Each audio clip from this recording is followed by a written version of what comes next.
Hello again, and let's look at the second evaluation criteria, which is coherence and cohesion in this video.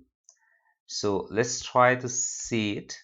What exactly the requirement, what exactly the official band descriptor says, which you can find in the hand of examiners while giving band skill.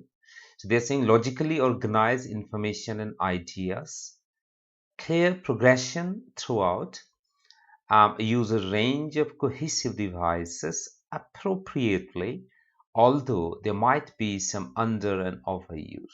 Let's try to simplify it. Number one, let's organize information and ideas. So what exactly the mean? Your description should be in a logical order. That means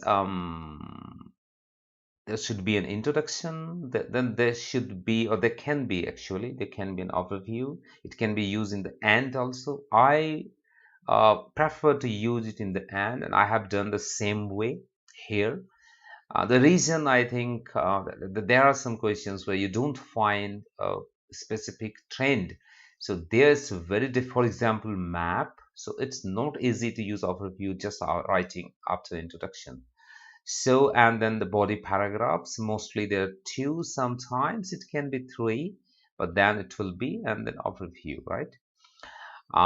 So I have just mentioned that overview can be written. So let's try to see what exactly does it look like. So it's like this. So this is the introduction in a way. That's first body paragraph, second body paragraph, and then an overview, right? And then link sentences and paragraphs with words like however, therefore, furthermore, etc. Also, try to link stages together with at this point following this.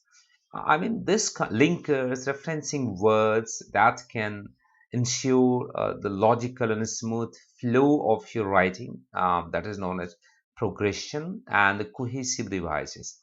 So let me show you again the same example. You can say these are you can see some of the expressions are colored in red. So these are the same kind of word that has to be used when you are doing your writing part, right? So that's all about this particular criteria of evaluation, which is known as coherence and cohesion. Thank you for watching again. See you in the next video.